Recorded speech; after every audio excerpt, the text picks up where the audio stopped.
Isimi, the Pirates defeated the Cardinals 116 Saturday night. That reduced the Cubs' magic number over both the Brewers and Cardinals to 4. I could go through various permutations here, but the simplest way to think about it is this, as noted in the comments to Saturday's recap. If the Cubs win their next 3 games, they will be NL Central champions for the second straight year.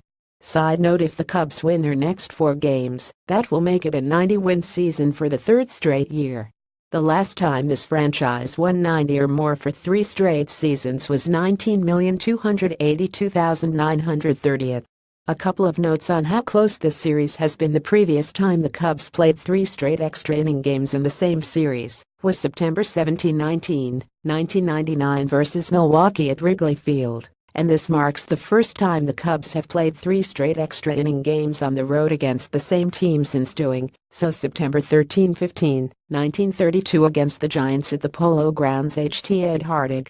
Of the 30 innings played in this series so far, the teams have either been tied or within 2 runs of each other in 29 of them, 9 of 10 innings on Thursday, all 10 innings Friday, and all 10 yesterday.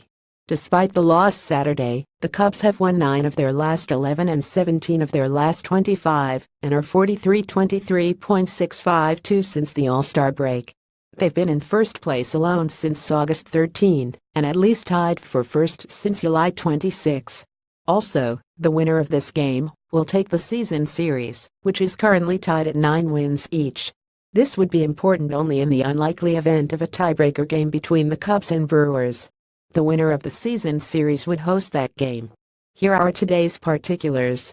Cubs lineup: JLF, Bryant 3B, Rizzo 1B, Contreras C, Zobrist 2B, Russell SS, Hayward RF, Almora CF, Quintana P. Brewers lineup: Perez 2B, Santana RF, Braun LF, Shaw 3B, Aguilar 1B, Arsha SS, Vod C, Broxton CF, Anderson P. Jose Quintana vs. Chase Anderson. Jose Quintana in September 3 starts, 2.41 ERA in 18 innings, 3 walks, 21 strikeouts, 1.025 whip. So, he's stepping up at exactly the time the Cubs need him to most. He threw 6 innings and allowed 2 runs against the Brewers July 28 in Miller Park. That's usually good enough to win, but the Cubs scored just once that night.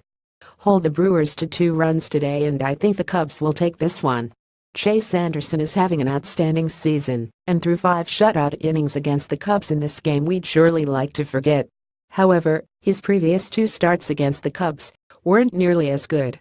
April 17 at Wrigley Field, 5 innings, 7 hits, 3 runs, and May 21 at Wrigley Field, 4 innings, 7 hits, 6 runs, including a home run by Ben Zobrist and 2 from Chris Bryant. Anderson missed almost 2 months earlier this year with an oblique injury. Since his return, though, he's picked up where he left off: 7 starts, 2.39 ERA. So, we could have another pitcher's duel this afternoon. Here is the complete MLB.com Media Center for today.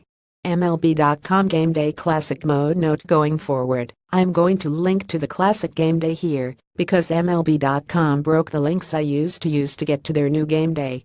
If you click on this link, you can then click on New Game Day at the bottom of the page to get to the updated version. Note that the Classic Game Day won't load until just before game time.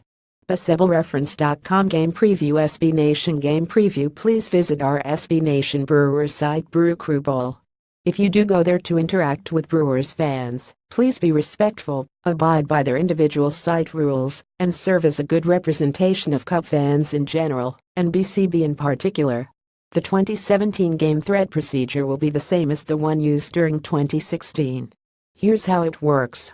You'll find the game preview posted separately on the front page, 2 hours before game time, 90 minutes for some early day games following night games. At the same time, a story stream containing the preview will also post on the front page. The first pitch thread and all the overflow threads will be published in that stream, as well as the recap. The recap will also live on the front page as a separate post, and at the time I write the recap I will rename the stream Cubs vs. Team Day of Week game threads, so you can go back and find every thread related to that particular game. You will also be able to find the preview, first pitch thread, all the overflow threads and recap in the box marked Chicago Cubs game threads at the bottom of the front page. You can also find them in the section link. They will also appear in the game story stream as noted above.